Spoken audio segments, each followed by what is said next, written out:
사도신경으로 신앙 고백 드리겠습니다.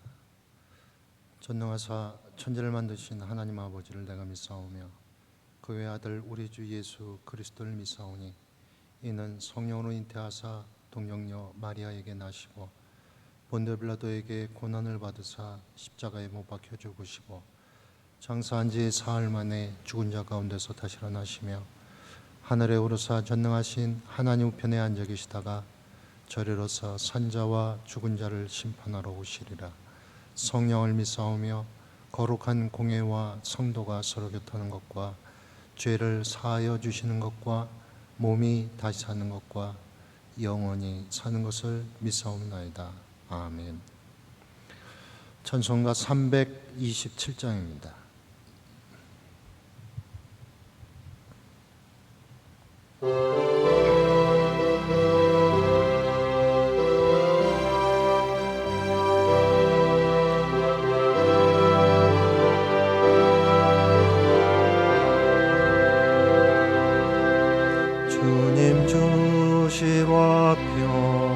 믿음 얻기 위해 너는 정성껏 기도했나.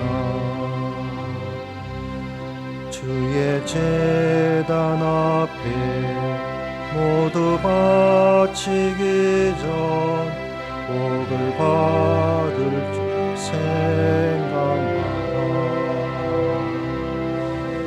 주의 제단에 산제사 드리오에 주 내 맘을 주장하니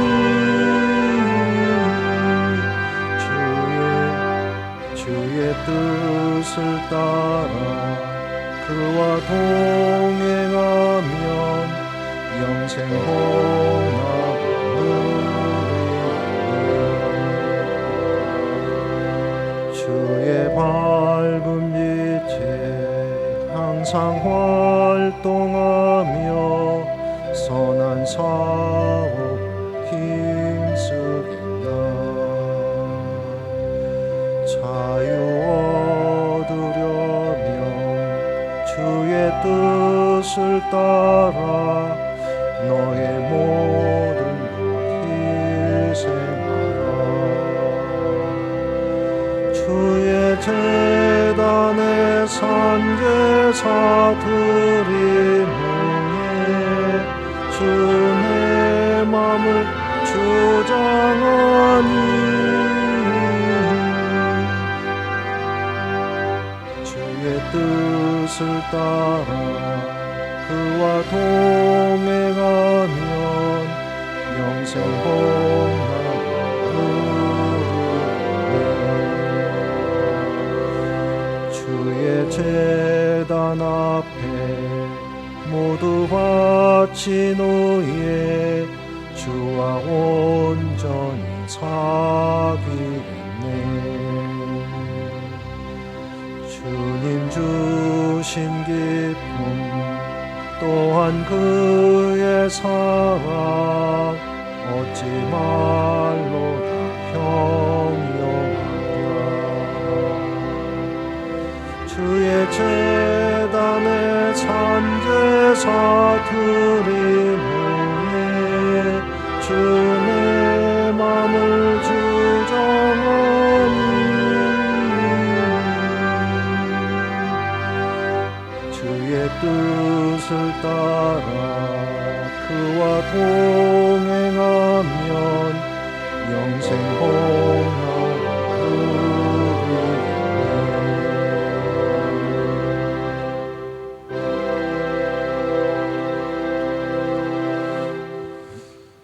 오늘 성경 말씀은 사무엘하 14장입니다. 14장 1절에서 20절까지만 함께 봉독하겠습니다. 사무엘하 14장 1절에서 20절까지만 함께 봉독합니다. 1절 말씀부터 봉독하겠습니다. 스루야의 아들 요압이 왕의 마음이 압살롬에게로 향하는 줄 알고 드고아의 사람을 보내 거기서 지혜로운 여인 하나를 데려다가 그에게 이르되 청하건대 너는 상주가 된 것처럼 상복을 입고 기름을 바르지 말고 죽은 사람을 위하여 오래 슬퍼하는 여인같이 하고 왕께 들어가서 그에게 이러이러하게 말하라고 요압이 그의 입에 할 말을 넣어주니라. 드고와 여인이 왕께 아랠 때 얼굴을 땅에 대고 엎드려 이르되 왕이여 도우소서 하니 왕이 그에게 이르되 무슨 일이냐 하니라. 대답하되 나는 진정으로 과부니이다. 남편은 죽고 이 여종에게 아들 둘이 있더니 그들이 들에서 싸우나 그들을 말리는 사람이 아무도 없으므로 한 아이가 다른 아이를 쳐 죽인지라. 온 족속이 일어나서 당신의 여종 나를 핍박하여 말하기를 그의 동생을 쳐 죽인 자를 내놓으라. 우리가 그의 동생 죽인 죄를 갚아 그를 죽여 상속자 될 것까지 끊겠노라 하오니 그러한즉 그들이 내게 남아있는 숯불을 꺼서 내 남편의 이름과 시를 세상에 남겨두지 아니하겠나이다 하니 왕이 여인에게 이르되 내 집으로 가라. 내가 너를 위하여 명령을 내리리라 하는지라. 드고와 여인이 왕께 아뢰되 내 주 왕이여 그 죄는 나와 내 아버지 집으로 돌릴 것이니 왕과 왕위는 허물이 없으리이다. 왕이 이르되 누구든지 내게 말하는 자를 내게로 데려오라. 그가 다시는 너를 건드리지도 못하리라 하니라. 여인이 이르되 청하건대 왕은 왕의 하나님 여호와를 기억하사 원수 갚는 자가 더 죽이지 못하게 하옵소서. 내 아들을 죽일까 두렵나이다 하니 왕이 이르되 여호와께서 살아계심을 두고 맹세하노니 내 아들의 머리카락 하나도 땅에 떨어지지 아니하리라 하니라. 여인이 이르되 청하건대 당신의 여종을 용납하여 한 말씀을 내 주 왕께 여쭙게 하옵소서 하니 그가 이르되 말하라 하니라. 여인이 이르되 그러면 어찌하여 왕께서 하나님의 백성에게 대하여 이 같은 생각을 하셨나이까? 이 말씀을 하심으로 왕께서 죄 있는 사람같이 되심은 그 내쫓긴 자를 왕께서 집으로 돌아오게 하지 아니하심이니이다. 우리는 필경 죽으리니 땅에 쏟아진 물을 다시 담지 못함 같을 것이오나 하나님은 생명을 빼앗지 아니하시고 방책을 베푸사 내쫓긴 자가 하나님께 버린 자가 되지 아니하게 하시나이다. 이제 내가 와서 내 주 왕께 이 말씀을 여쭙는 것은 백성들이 나를 두렵게 하므로 당신의 여종이 스스로 말하기를 내가 왕께 여쭈오면 혹시 종이 청하는 것을 왕께서 시행하실 것이라.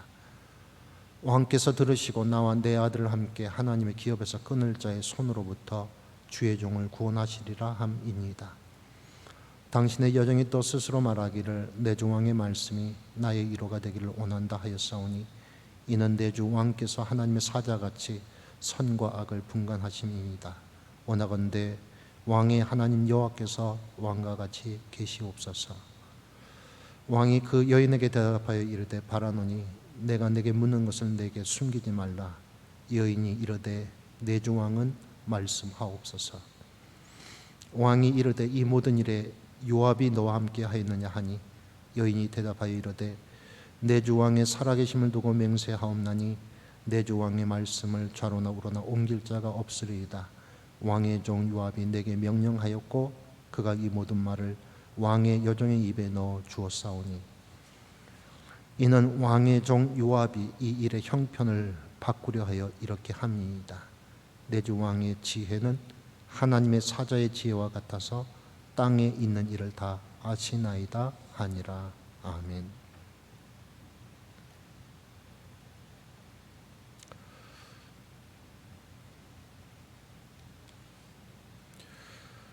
여동생 다말을 범한 이복형 암논을 죽인 압살롬은 3년간 망명 생활을 하고 있었습니다.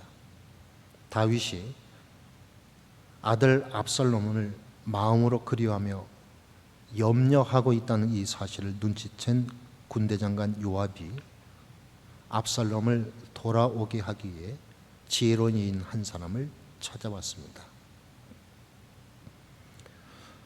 요셉이 찾은 지혜로운 여인이란 자신이 시키는 대로 잘 따를 여인을 찾은 것입니다.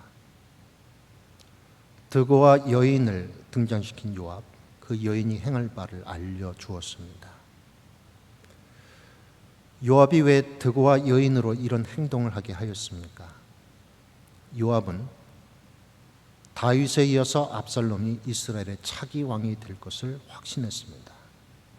그래서 미리 압살롬에게 환심을 살 목적으로 이런 일을 꾸몄습니다. 요압은 자신의 권력을 유지하거나 자신의 복수를 위해서는 수단과 방법을 가리지 않는 사람입니다. 밧세바를 범한 다윗이 우리아를 전쟁 중에 죽게 하도록 명령했을 때도, 자신의 동생 아사헬을 죽인 아브넬을 죽일 때도 수단과 방법을 가리지 않았습니다.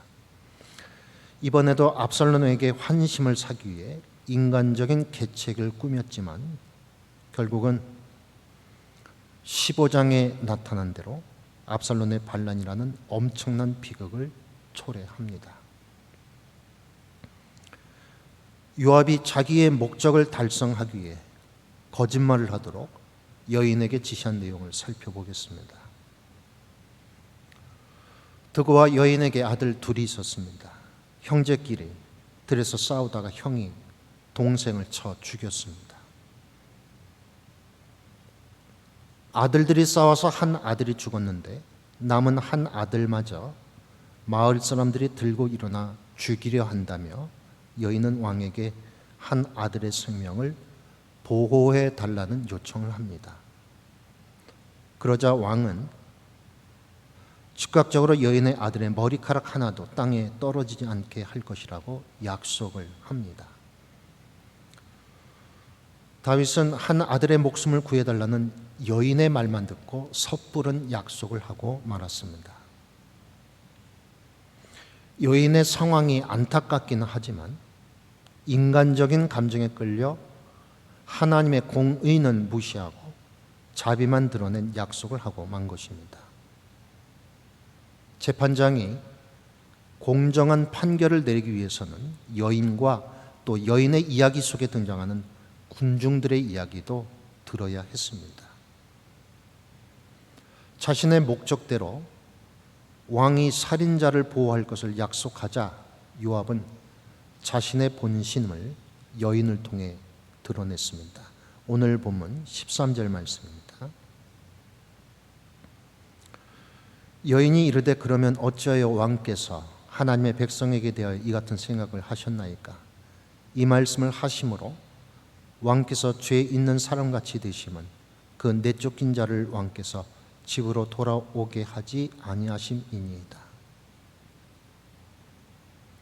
이 여인의 한 말의 의미는 이스라엘 백성들은 압살롬을 다윗 왕의 후계자로 생각하고 그의 귀환을 기다리고 있는데 왜 왕은 압살롬의 죄를 용서하지 않느냐, 이런 의미입니다. 압살롬이 이복형 암논을 죽인 결과 스스로 도망자가 되었음에도 요압은 여인을 통해 압살롬이 이만하면 용서받을 때가 되었다고 은연중에 강조하고 있습니다. 계속해서 여인은 자신이 왕을 찾아온 것은 남은 한 아들마저 잃게 될 괴로운 문제 때문이었음을 호소합니다. 다른 의도가 있었음을 드러내지 않기 위해서 길게 설명을 합니다. 그러나 여인이 자신의 속셈을 들키지 않기 위해서 설명을 했으나 다윗은 이 여인의 아첨의 말을 듣고 정신이 들었습니다. 그리고 여인에게 솔직한 답변을 요구합니다. 오늘 본문 19절과 20절 상반절 말씀입니다. 왕이 이르되 이 모든 일에 요압이 너와 함께 하였느냐 하니 여인이 대답하여 이르되 내 주 왕의 살아계심을 두고 맹세하옵나니 내 주 왕의 말씀을 좌로나 우로나 옮길 자가 없으리이다. 왕의 종 요압이 내게 명령하였고 그가 이 모든 말을 왕의 여종의 입에 넣어 주었사오니 이는 왕의 종 요압이 이 일의 형편을 바꾸려 하여 이렇게 함이니이다. 요압은 다윗 왕의 조카입니다. 다윗이 도피 생활할 때부터 다윗과 동고동락하였고 이후 군대 총사령관의 요직에 있으면서 왕실의 신임을 받았을 뿐만 아니라 전투를 승리로 이끄는 뛰어난 지휘관이었습니다. 다윗은 요압이 자신의 출세를 위해서는 수단과 방법을 가리지 않는 기회주의자일 뿐 아니라 지략가임을 이미 알고 있었습니다. 한 여인이 갑자기 자기 앞에 나타나는 것도 요압이 자신의 권세를 견고하기 위해 술수를 부렸음을 짐작할 수 있었습니다. 왕의 질문에 여인은 이실직고할 수밖에 없었습니다. 거짓 상황을 꾸려 압살롬을 데려온 데 성공하지만 결국 자신의 뜻대로 일이 진행이 되지 않자 요압은 압살롬을 죽이고 맙니다. 요압은 이스라엘과 다윗을 위해 평생 충성을 했으나 하나님의 뜻에 귀 기울이지 않고 자신의 소리에 귀 기울였기에 그가 하는 행동은 언제나 선한 결과를 가져오지 못했습니다. 다윗이 압살롬을 그리워하는 부성에는 잘 알아챘고 자신의 계획대로 이스라엘의 역사를 이끌어가고자 했으나 요압은 자신을 위해 산 사람이었기에 하나님의 도구로 쓰임받지 못했습니다. 우리가 주님의 뜻을 분별하여도 하나님의 뜻에 귀 기울이지 않으면 하나님의 뜻을 나를 위한 도구로 이용하는 어리석음에서 벗어날 수 없습니다.